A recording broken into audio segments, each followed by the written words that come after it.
G'day, it's Tim Reid, professional triathlete, and you are listening to the Performance Triathlon Show. Is that right? The Physical Performance Show. Physical Performance Show. Sorry. All right. G'day, it's Tim Reid, professional triathlete, former Ironman 70.3 world champion, and you are listening to the Physical Performance Show. And the winner is... Failure is not an option. I've had my ups and my downs.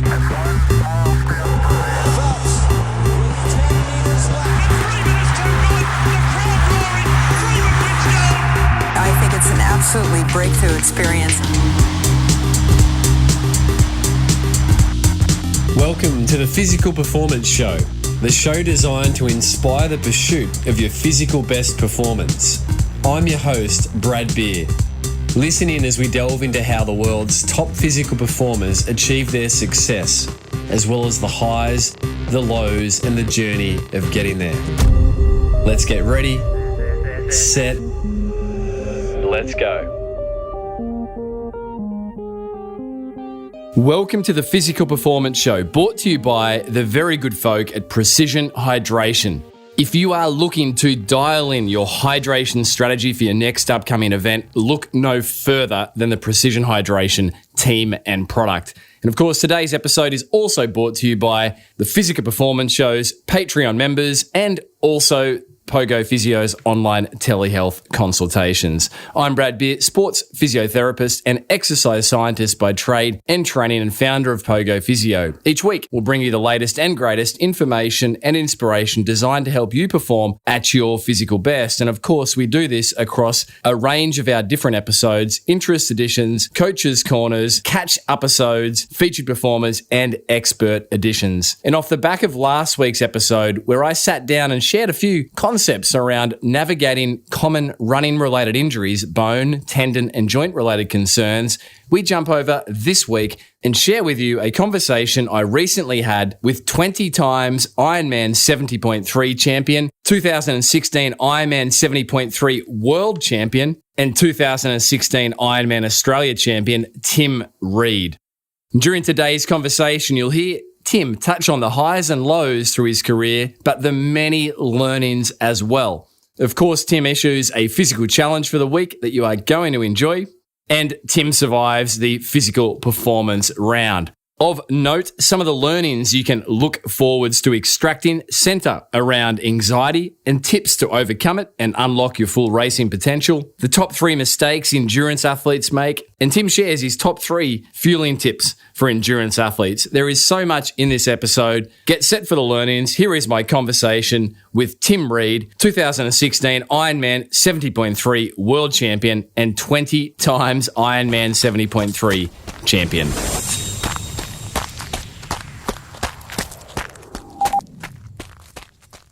Tim Reid, this has been a while in the making, if you like. Welcome to the Physical Performance Show. Thank you, Brad. I'm really excited to come on and chat. I think you've been on the guest list since before the show even launched in circa 2016, around the time you won your World 70.3 triathlon title. And here we are several years on, and we're just getting to it. Oh, better late than never. Absolutely. Tim, before we press record, just speaking about life, you have your 3 children at home there at the moment, 9, 5 and 2-year-olds. Not a bad place to start. How does Tim Reid manage a busy household plus the rigors of Ironman triathlon preparations, 70.3 preparations? Well, sometimes not all that well, if I'm honest. So, no, we handle, my wife and I have a pretty good routine and balance it out pretty well. School holidays obviously throws that into chaos, and they're the weeks where it really gets a bit much, and you've honestly just got to wind back the training quite a bit and realise that life is what it is, and you do what you can. Like you said earlier, it's living. You're busy. You're not overanalyzing because you're just in the middle of. You're in the thick of it, and you're just doing what you can to get to bed each night. And that I think that's the same with young children. The days are long, the years are short. The years tick by, but the days do feel like marathons. That's right. Yeah. It's interesting though. You say that quite effortlessly. Do what you can. It sounds like you've done a bit of soul searching on that to make peace and accept the situation for what it is. And like, you know what, I'd like to be maybe doing more hours, but I've just got to do what I can. I think there was a song written like that by Shannon Knoll. I 100% agree with that. That I think that as you get older, that you learn to just take it for what it is a bit more. And I still find it really frustrating, if I'm honest. Like there's days where I have the perfect training day planned, things just pop up, and I think a few years ago, it would have really got me down and sort of blown my whole week out. And a lot of athletes, you're sort of a little bit of a perfectionist in many ways, and you've got to let that go. And the more I've been a parent, the more I've had to become more flexible. And at the same time, I think it's, I'm really lucky too. I've got a wife who is quite understanding and knows that some days if I have to schedule some training on Sunday, which normally I like to take off with the family, then we just have to do it, But you're right. It wasn't always easy for me, and it's getting easier as I get older, just because I think you just had that barrier broken down so many times. You get a bit used to it. But as you say, it can still be frustrating. It's interesting, that comment about, you've got to let go of that perfectionism. Once upon a time, missing a session might have gotten you down. I know psychologists who have featured on the show and on expert editions prior, Tim, have suggested that often it's those hard driving perfectionistic, mindsets that get you to success, creates a world champion out of Tim Reid, but can also become a liability in trying to sustain that success unless you do become more flexible, for want of a better term. Yeah, I think you see it a lot with athletes who really struggle after sport. And I feel like my kids are already setting me up a little bit for life after sport because, you're used to creating a world that is your little bubble that suits high performance. And it's just not realistic once you finish sport. You've got a lot of other responsibilities, and also you've sort of got to start doing things for other people a lot more. And I think, I think that's just part of the process. And I actually feel lucky that we had kids a lot younger than we sort of planned initially. And because, I feel like it has sort of set me up for life after sport a little bit, and I won't struggle. I hope I won't struggle the way that I think I see some of my peers who are professional athletes, and I'm like, oh man, it's going to be a huge shock to the system once you hit the real world. There's wisdom beyond your years, Tim, that's for sure. Rewinding the clock to those pre-child days, and years, how did Tim Reid find his way into triathlon? I know you got your first race victory there at the 70.3 race in 2011 in Canberra. What was your introduction to the sport like, Tim? It wasn't really like that sort of addiction that a lot of people come into triathlon with, where they just start with it and then it just becomes their whole life. I sort of was introduced to it by a good friend of mine, Phil Whistler, and I was dating his daughter at the time actually, and said, let's do this Ironman New Zealand as a bit of a challenge. And I didn't have a bike. I hadn't swum since I was about 9 or 10 years old. And I think we put together 6 weeks training and went over and did Ironman New Zealand. And I thought, this is really cool. I got absolutely, killed in the race. Like I pretty much walked the whole marathon. But it was just one of those things to tick off. And even after that, it wasn't like I launched myself into triathlon. I just kept ticking away, doing a bit of running, a bit of swimming. And it was only when I started to do a few short races that I saw, hang on, there's a little bit of talent here. And I'd also be at university, I was studying to be a PE teacher, and we'd done some, VO2 testing and things. And I was like, wow, this is a lot higher than I expected. And it sort of lit the flame and the idea that, maybe I should really give this a proper crack. And so, it was probably quite late, 23, 24, that I really started to go a lot harder into triathlon and put some real time into it. I thought, like most people that train, I thought doing a session a day was, almost excessive. And then I started training with some decent age groupers, and I was like, holy dooly, I have been doing nothing. And so once I started training, I came up to scratch. I started winning my age group quite quickly, and then I wasn't always too anxious a personality to ever commit to racing pro. So I think I had, I was racing open divisions at the half Ironmans in in Australia at the time, and getting close, a minute behind Pete Jacobs and things like that. And I still didn't back myself to go pro. And it was only, I think, when I was 25, I finally had the confidence to give it a proper go and turn pro and see how it went. And I honestly thought at that stage it would be a 1-year sabbatical from work, and it's turned into 11 years at this stage. So I'm still sort of in disbelief. And work at that stage, Tim, was PE teacher. Is that correct? Yeah, so I did. I'd finished uni as a PE teacher, and I was working as a gym instructor at one of the private schools in Sydney and a boarding master. And and so at that point, it was just I was still sort of building into triathlon. Did a year or two as a pharmaceutical rep, mainly because I knew I wanted to do triathlon, and that was probably the most flexible job I could find. And from there, I sort of progressed to finally quitting work. And as most pros do, I thought that quitting work meant I then had to do 30-hour training weeks, and proceeded to injure myself straight away and then go back to casual teaching once we moved up this way. So I wasn't not working for long. And what was the injury you picked up once you did? I actually got hit by a car in 2009. Pretty much the first ride I did after Kona as an age grouper, and damaged, we didn't know at the time, but it damaged the nerves to my right glute. And so I was bomb-proof before that. I could run 100K a week every week, and it didn't seem to bother me. I think maybe because of years of strength work as a rugby player.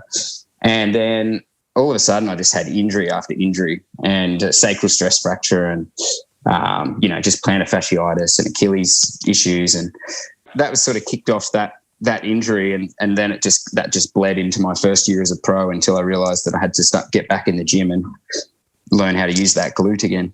And 11 years on, you've managed or figured that out, but you must have learnt some things over your career to date, Tim, about bone stress injuries and tendons. They are the two things that an endurance athlete will almost inevitably have to face at some point. What did you learn about getting back on your feet, so to speak, after your sacral stress injury?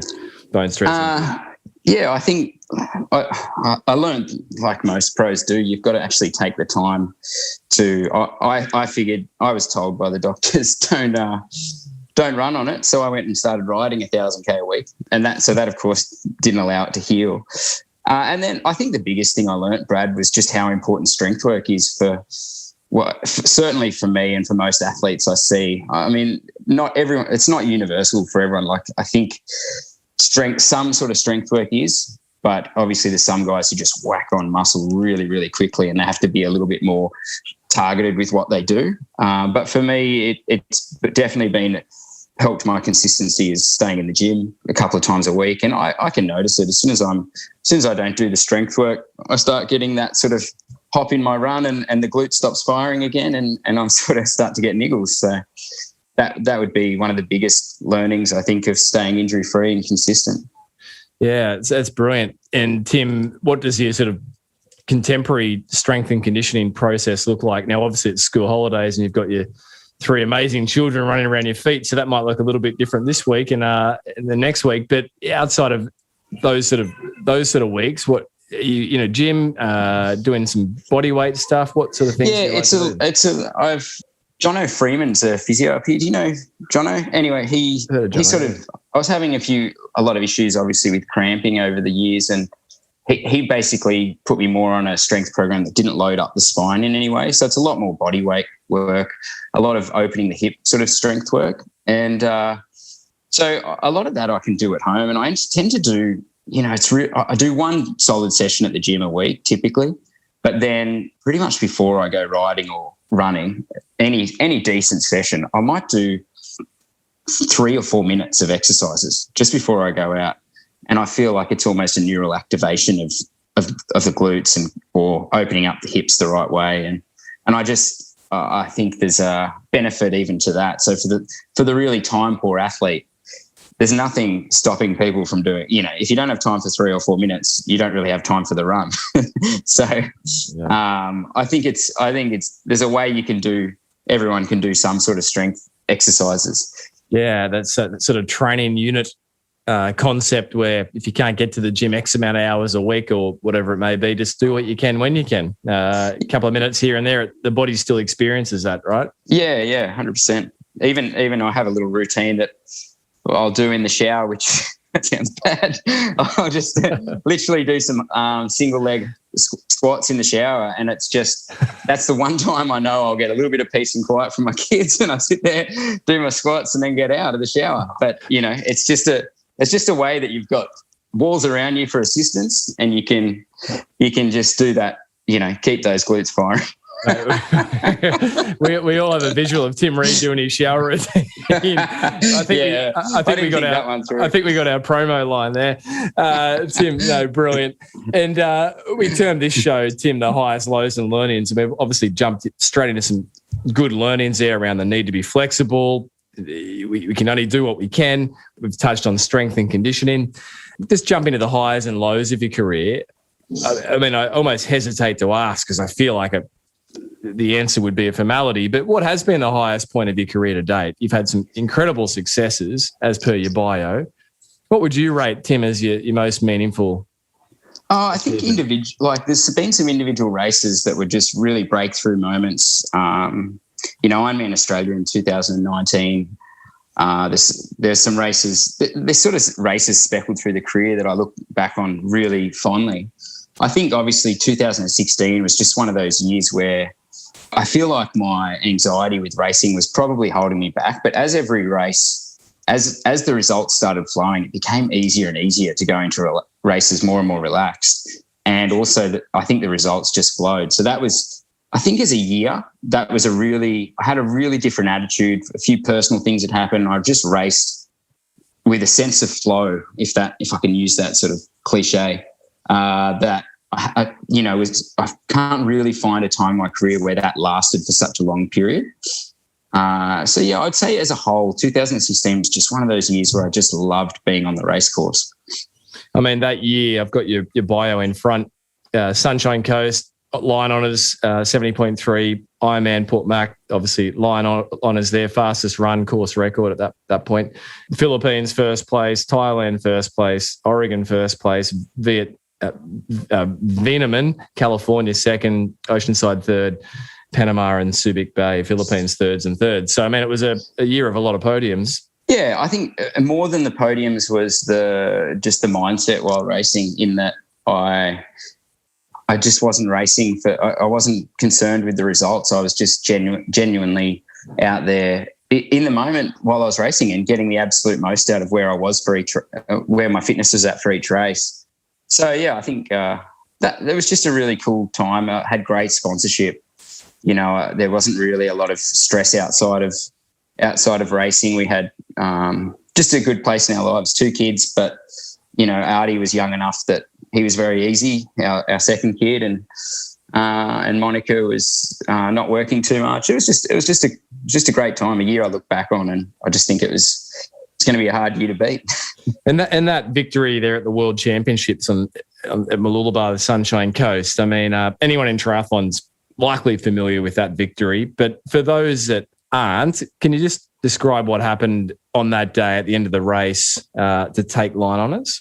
I almost have to take it back a year earlier, where 2015 I went into World Champs in Austria. I think I was ranked number 1 for 70.3s at that point. And I'd had a great year, and my numbers were better in a lot of the races, and I'd just done the biggest block of training. I'd won Cebu, Philippines, the best race I've had to date in the heat. And I absolutely had this meltdown leading into the race because I wanted to win so badly. And then a year later, I went into the race and it was like I just wanted to go out there and suffer as much as I could. And I just didn't care about winning. I wanted to stick to the process, the plan, and almost enjoy it. And so the race played out just differently in that there wasn't this weight of expectation. I slept the nights leading in, unlike the year prior where I was just an insomniac going into the race. It played out like I just ran everyone's thought there was this huge tactics with the way I raced Sebastian on the run. Like I felt like everyone has watched the run, but a lot of the bike was probably hard to see, but I felt like I was far more aggressive on the bike. in sections of the race than I was on the run, because I've always run well fatigued, and I didn't want to run fresh with heaps of guys. So there was a couple of times where, I really tried to get away on the bike, and then it was a really solid ride. And then on the run, I literally just ran the 21 like I was running a half marathon with no one else around me. I just paced it like it was that was just me. And Sebastian I really think he lost the race rather than I beat him, because he was surging. I think he was really focused on the win instead of just running the fastest 21 he could run. And I'd made that mistake 5 or 6 weeks prior against Andy Potts in Vineman. So maybe it was, getting that lesson was so important to me. But yeah, I think Sebi just blew himself up, and I just paced it that slightly better. And it's fascinating to hear you say a year earlier at the World Championships you'd had a meltdown. So what was the difference from 2015 to 2016? I mean, as you said, practically you were sleeping better. But what changed? Did you just have stern talk to yourself, or? Yeah, there's quite a few factors, Brad. I think having my family at Sunshine Coast it makes a huge difference. So I've done so much of my pro career because we had children, and my wife works, in the area here. And it's a very lonely sport for me when I'm overseas racing. You're in the hotel room, you're by yourself, you're looking at your bike, you're tinkering with it as I do. And it's just lonely. And the weight, you feel guilty. You're away from your family. Your wife's doing it tough with 2 kids or 3 kids. And so, and then I think it was just a different attitude going into it the year later. I didn't feel like I'd put my family through such a rigmarole like the year before. I'd lost a good friend that year right before Ironman Australia, and that changed the way, just my perspective on life, and realising that racing is really not that important. And so I just think I put it more into perspective and realised there's a lot more going on than just a triathlon race. So, and that all helped me. I needed perspective. Some athletes need a rev up, and I've never needed a rev up. I've always needed a rev down. Yeah. Wow. And, you use that term anxiety had held you back, or that phrase. What drives that anxiety? I mean, in my role as a physiotherapist, dealing with a lot of athletes in the endurance sporting world, I think you tend to see anxiety often ridden, wouldn't probably be the right word, but people with high anxiety levels who go into these endeavours as a way of almost self-medicating to get through 100%. Their day.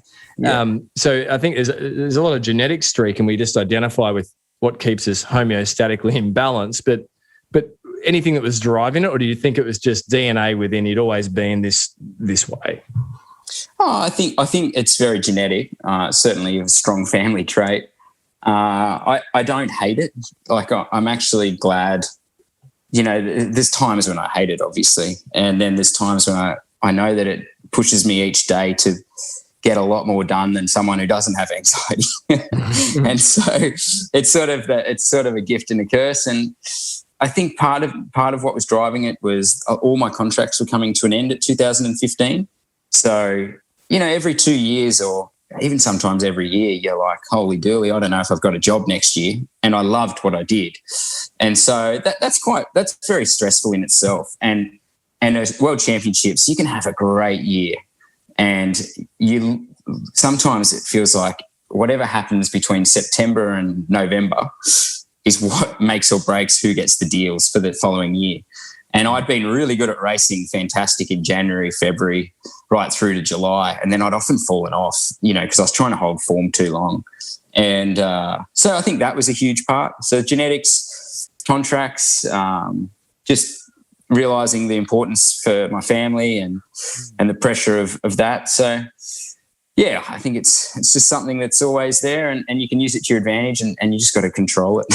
And trying to hold form for too long. Do you mean, Tim, we can't be at our best all year round? Yeah.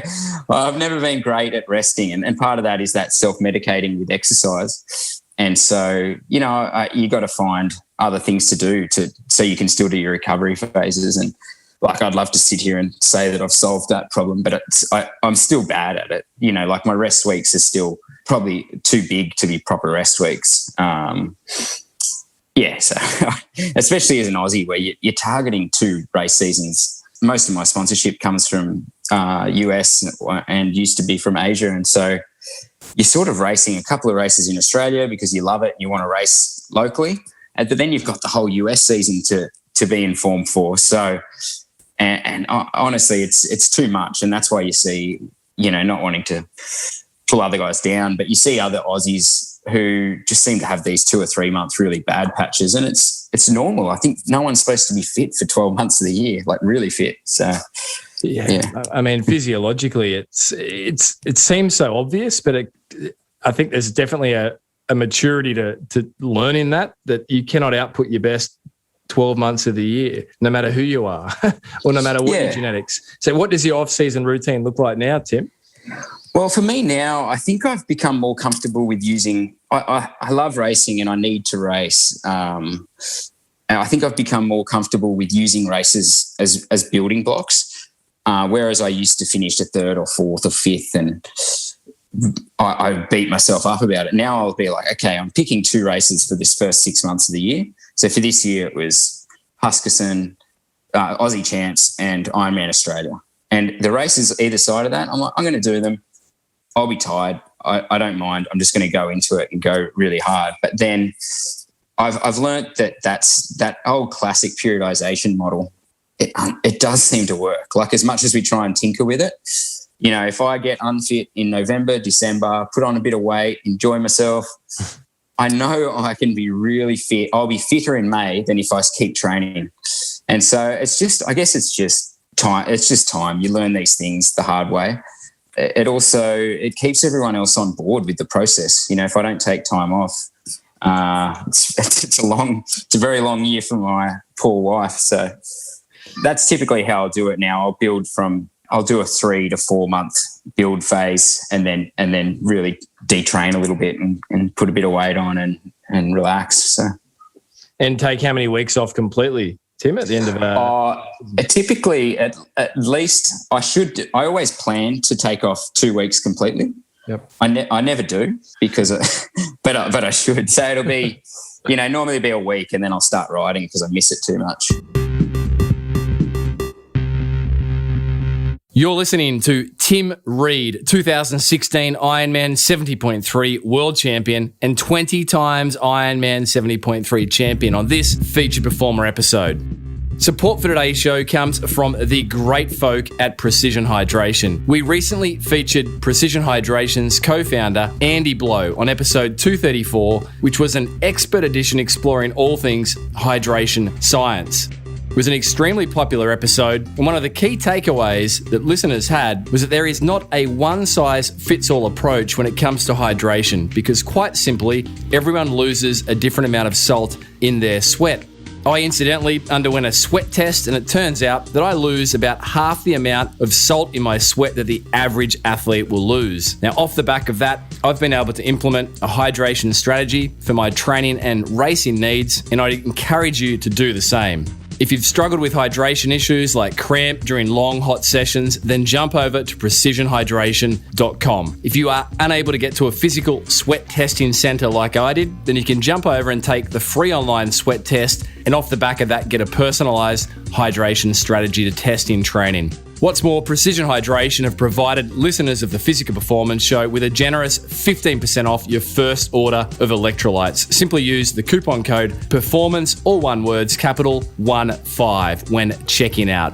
Now, if you want more help in implementing your hydration strategy, the Precision Hydration team are making themselves available for free 20-minute video calls to work you through your hydration plan and answer any questions. So jump over to precisionhydration.com.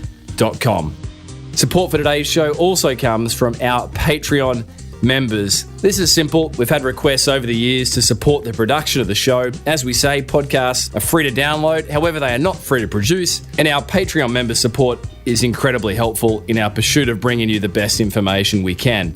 It's simple. From just $5 per month, you can support the production of the show, and in return, we'll grant you free access to our back catalogue of live stream events, normally ticketed at $49 per live stream, including 2020 sessions with Dr. Shona Halson on all things optimizing recovery, and also Dr. Stephen Seiler on all things polarized training. We have some great live streams in the works for 2021 with some announcements soon to be made. So if you'd like to support the production of the show, jump over to patreon.com and search The Physical Performance Show. And a huge thank you to long-term show listener Susanna Rogers for your support and for becoming a patron of the show. Susanna is a sports physical therapist in the US with 15 years experience with the elite US cross-country national ski team. You'll find Susanna over on Instagram at Zuzana, ZUZANA.Rogers.physio.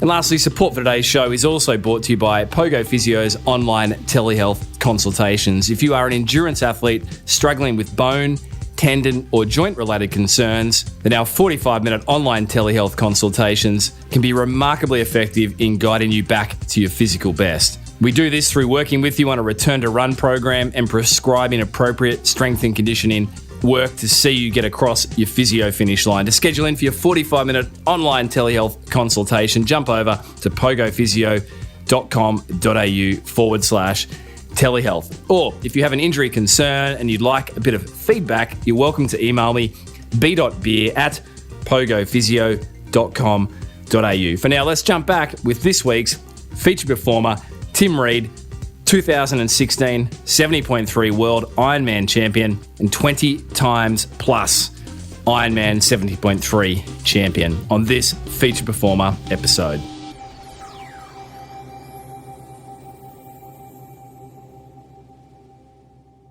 Tim, curious to know, from your years of experience, like you've shared, 11 years prior to COVID, traveling the globe with great success in sport, still outputting some incredible performances. You get asked a lot of questions from athletes, age groupers who want to glean from the best. But what would you say were the top 3 mistakes that you would observe, Tim, athletes make? And I guess we just generalize all athletes, whether it's professional or recreationally competitive or even beginning athletes. But what do you reckon are the top 3 mistakes that athletes make that hold them back? It's a big question, I understand. The top 3 things I think I've already mentioned, but I think not taking time off would be one of them.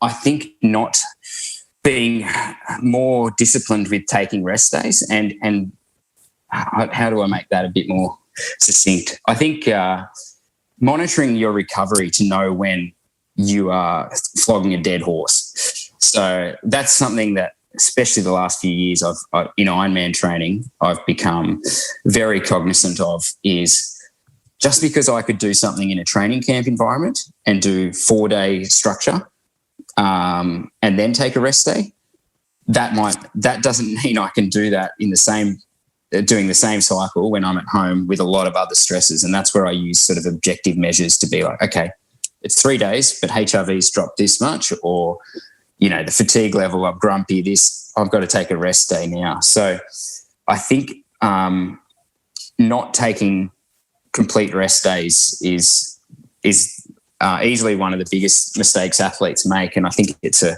necessary just to psychologically refresh and be pumped for the next little phase.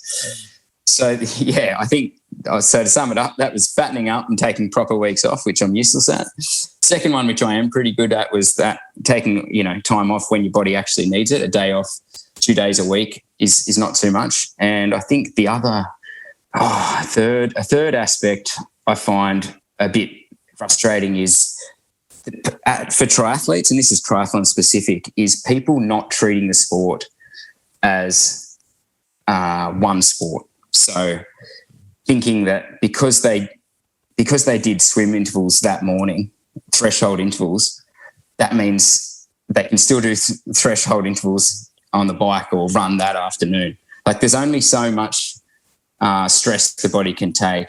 And so factoring in, it's almost taking lessons from people in single discipline sports and implementing it into triathlon, I think, is really important. You don't see a swimmer or a cyclist try and do 2 types of sessions in the one day because the body just can't absorb it. But triathletes try and do it all the time. And so literally I'll do 1 quality session each day, and the other 2, if I do 2 other sessions or 1 other sessions, it's always quite comfortably comfortably aerobic. So that would be the third thing. Yeah, gosh, they're terrific. Terrific, Tim. It makes me think of prior featured expert Dan Plews, obviously across the ditch there in New Zealand, who indicated that potentially the body can really absorb 2 high-intensity interval sessions a week across all 3 disciplines. Yeah. And I'm like, wow, I remember the 90s, we'd smash every session. Yeah, exactly. And wonder why we're injured and tired. So, Tim, they're really, really rich. Tim, fueling, obviously you've no doubt made some good errors in that department, and it's a big topic. But what would be your sort of top tips, Tim? Maybe we'll go top 3 tips, keep the top 3 theme going for fueling for endurance sports. Oh, the top 3, that top 3 is a tricky way to put it. I've always been good at, I think I get an idea, or I read a study, or I hear someone else talking about it, and then I take it to the extreme. And I think, you see some real dogmatic approaches from certain coaches and sports scientists, and I think the answer is somewhere in the middle on most of it now, after making a lot of pushing things largely to the extreme. I mean, I was, started in the sport super high carbohydrate, and then went super low carbohydrate, high fat, and I've done the whole spectrum. And I just think it's very individual, Brad. So I hate to make recommendations, but I would say to anyone, especially long course or 3 hour plus athletes, I'd say go and get a metabolic test, so you know whether you need to periodize your nutrition and do a fair bit of low carb training. So that's number one. Is it's individual. Some guys, like I train a lot with Tim Burkle. He is an absolute diesel and can tick along on no food for 6, 7, 8 hour sessions, no problem at all. I was useless at it, and so I had to really train it before I ever started getting some Ironman success. Second thing, I think, working out what works for you is important. Some people, are very, I guess the word's preachy about a certain type of diet, and I've just learned, and I used to be a little bit like that until I had kids. I didn't have time for that crap anymore. And then I just realised what works for me is not necessarily great for other people. I just think be respectful of what every individual's gut type is quite different. Find the foods that make you feel good. I can eat lots of meat, for example, and feel fantastic. My wife, on the other hand, is complete opposite. And so, like, I've learned to just, I think it's just individual. And I think the main rule of thumb as number 2 would be, if it's the less processed it is, probably the more healthy it is. Humans have a really good knack of trying to overcomplicate things, and we do really well off just the basics. Yeah. So that's great. So consider getting a metabolic test because it's individual, and then be respectful and acknowledge that it is individual. And so a third point would be around weight and race weight. I've spent a lot of my career trying to get too skinny, and I think there is it also annoys me when people say, oh, weight doesn't matter, eat as much as you want. Like, it clearly matters. It's basic physics. Whenever I lose 2 kilos, I literally drop 2 minutes off my 70.3 run time. And obviously there's a point of no return where my swim and bike starts to suffer. But so it does matter, but I think factor in your getting down to race weight actually during the time when your training stress is lower, because it's another stress to add in. If you're 5 to 7, 8 weeks out and you're doing the big intense training block, that's not the time to really be worrying about dropping weight. Fuel the machine. I typically lose a couple of kilos from about 3 weeks out when the training really dials down, and I know I can do it when my body's not as stressed. That is brilliant, Tim. How would we summarize that? When the body really needs the fuel, give it the fuel. And we can definitely go lower. Humans can do fine on lower calorie when the output's a lot lower. So that's the time to try and drop the weight. And as a lot of athletes know, you can do as much exercise as you want. It's hard to drop weight without reducing what you eat a little bit. I mean, it's an energy output to some degree. We need to, I think, you can wind back the calories a lot, and your body handles it well when the training stress isn't huge. Yeah, gosh, and that certainly fits, Tim, with scientific, medical, clinical perspectives around energy availability. And if the body is in a low energy availability state, we are not going to lose weight. So you still need to try and keep that that engine fueled. But as you say, don't try and drop it when you're in a huge training block. Brilliant. Yeah. Tim, are you ready for a physical performance round? Rapid fire questions. Hit me. All right. And then you'll have a performance round off the back of this with your 3 children there at the door, I reckon. All right. First session, training session most disliked, Tim Reid? VO2 max on the bike. Oof. And any specifics there? Oh, just that 1 minute, 2 to 3 minutes recovery where it's just absolutely ball-bustingly hard. And if you do it properly, you know when you've done it properly. Yeah, brilliant. Training session most loved?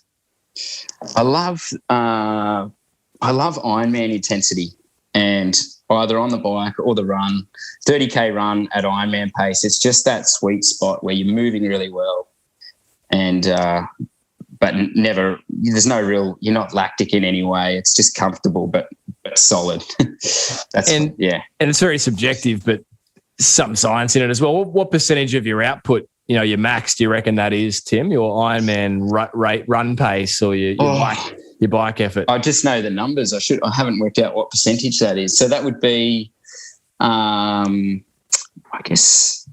So my lactate threshold on the run's 163, and I tend to go at about 130 to 135.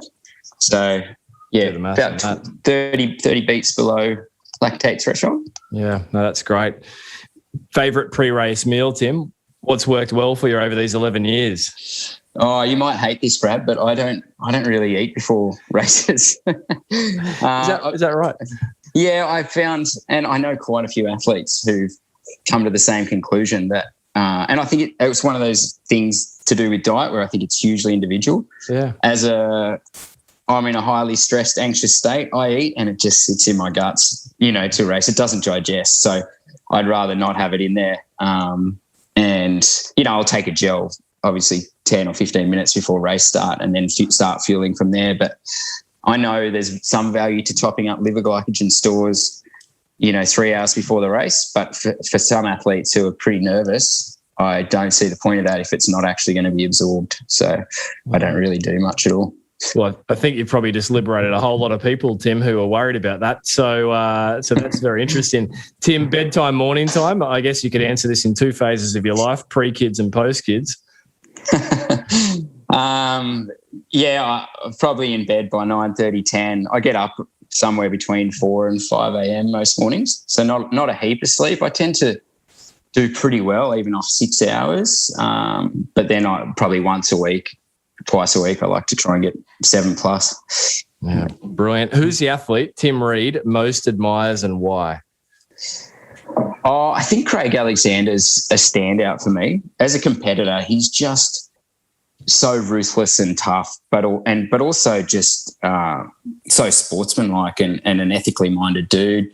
And off the course, I just have always admired him. He's one of those guys who very entertaining and great stories, but also, sort of become a good friend over the years. So he's an idol of mine as a kid who didn't let me down once I got to know him.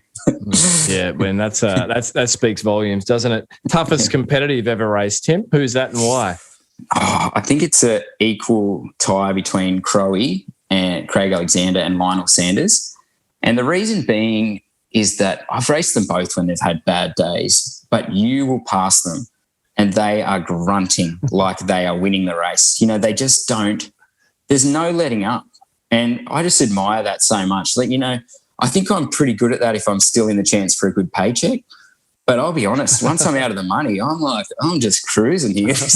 I'll save it for another day. And you go past those guys and they're giving it to themselves. So that's always pretty impressive in my mind. Yeah, that is brilliant. Mantras, Tim. Is there a mantra that you have over the years used in either racing or training, some sort of regular self-talk?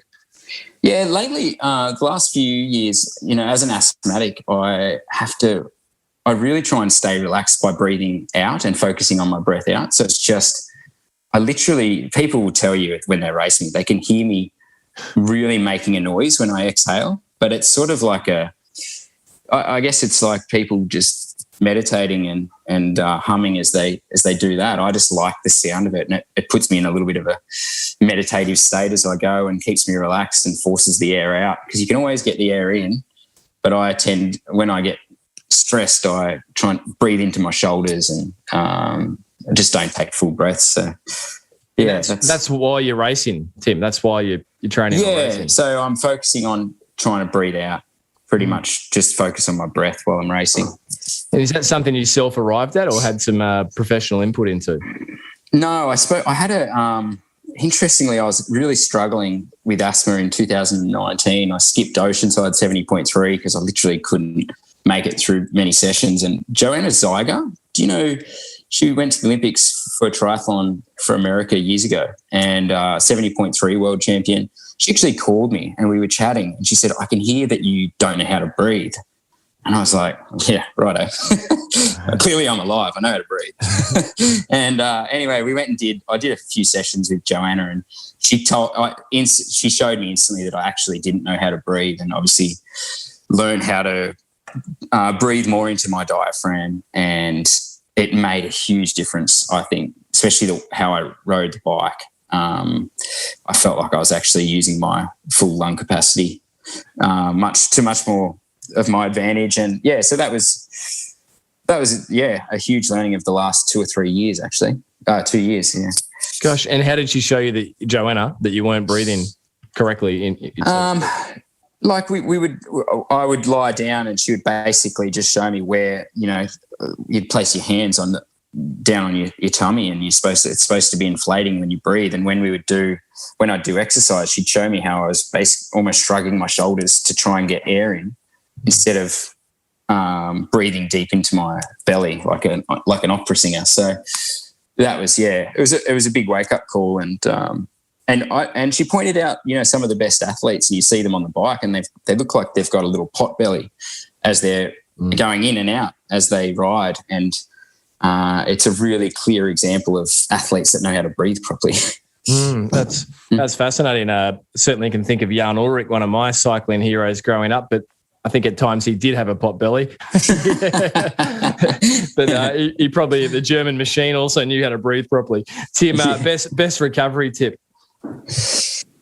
Nothing beats sleep. You can get all the special toys you want, but there's that whole hormone refresher that sleep brings that you can't get anywhere else. Yeah, brilliant. One word to describe Tim Reid's racing style. I would say mongrel.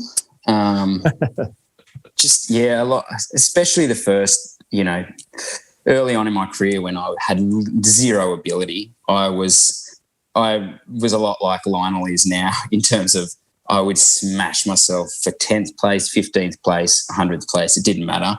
I would get to the finish line and I'd be near death. So, yeah, probably mongrel. And I think I still have that mongrel a couple of times each year. I just have to save it up a bit more now. Well, looking ahead to Ironman Cairns 2021, we hopefully we'll see that mongrel emerge again. How would you describe Tim being in the zone? For me, the zone is wanting to suffer, the desire to suffer. And it's a sense of, even before the race, I can almost know when it's going to happen because I can't wait to suffer. And I also know when I've over-raced because I'm starting at the start line going, oh, no, here we go again, And so it's that, at Husky, my feet were, I had just chunks taken out of my feet on the run, and I almost was just embracing it and loving it because it was this desire to feel pain.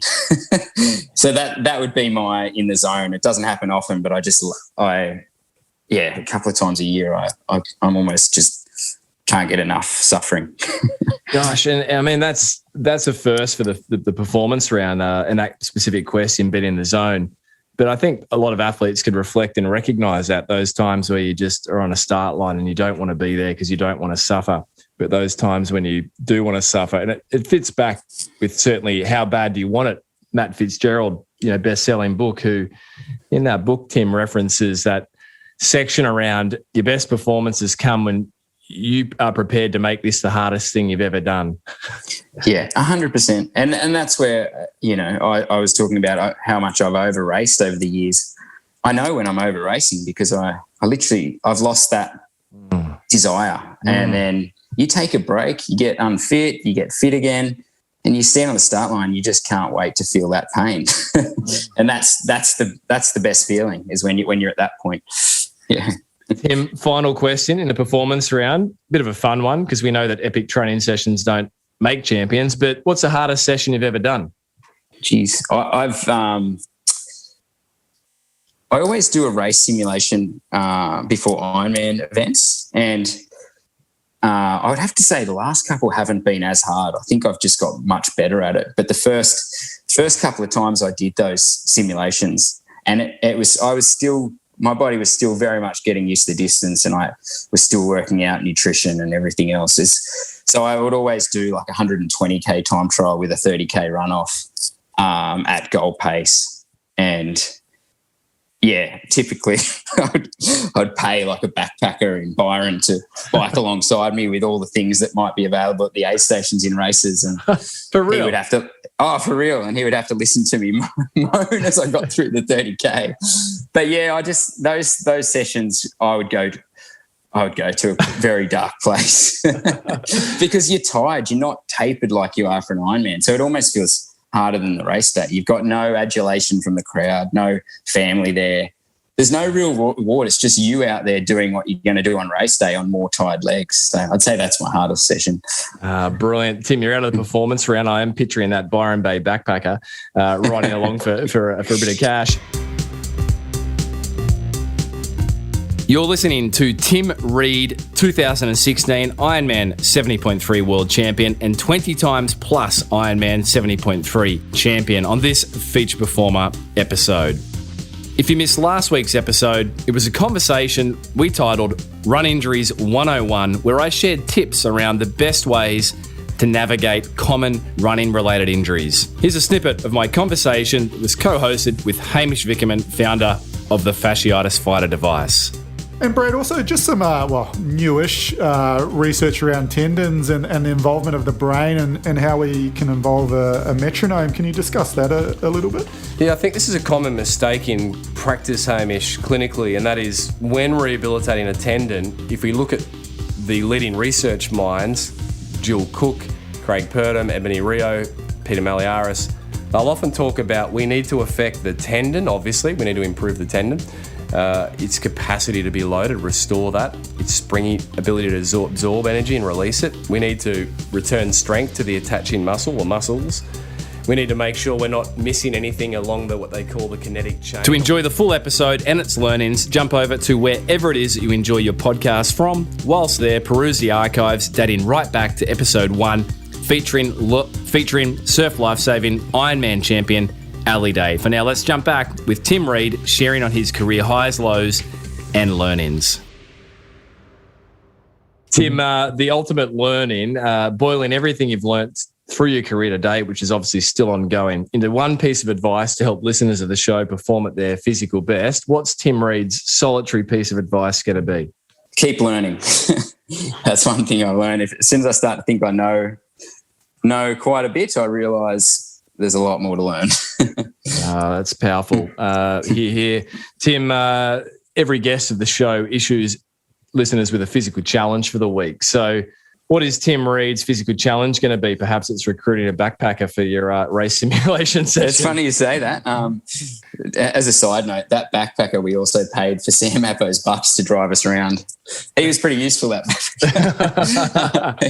backpacker. So my challenge would be basically based around that race simulation. I'm not saying do that. That's an extreme version of a race simulation. But with the athletes I've worked with, they pluck up numbers, and a lot of athletes I talk to, they pluck up pacing numbers for the race they're going to do. And I'm like, where do you get these numbers from?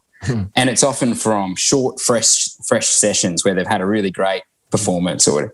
And so my challenge is do a race simulation, which is half the distance of the race you're going to do at the pace you're going to do with the race nutrition you're going to use. And then you'll know if that's actually a good pacing strategy for you. Practical, so practical, Tim. And I think I'm going to add that one to my list with 8 weeks to go to my Ironman debut. Well, we're going to do one down this way, Brad. You can come along and take part. We've got I think May 18th, we're going to try and do a simulation session. So get on down. Might come down with my fanciful numbers. Yeah. We're here to destroy dreams, Brad. That's what we do. Tim, look out. Well done. You've obviously got Ironman Australia coming up Ironman Cairns coming up in 2021 after the deferral of Ironman Australia here down under. Beyond that, what else is on Tim Reid's radar? Oh, mate, I'd love to get over to the States. I've got obviously having raced there since 2010, and I've got almost like my US family that I stay with over there, Warren and Pam Shuckies. I sort of miss staying with those guys in Boulder and seeing them and having sponsors like Trek Bikes who've been so loyal to me through the pandemic. I really want to pay it back to them and get over to the States and get some racing in. So that's what I'm really hoping. Scott Morrison's not really helping the cause too much with the vaccination rollout, but I'll still keep hoping. Yeah, well, we're all hoping, and we all, particularly here in Australia, it's almost impossible to get out of the country, or it is impossible, I think. So hopefully it shifts soon for you, Tim. And certainly we wish you all the best for the career ongoing, and thank you for your generosity in sharing your learnings today.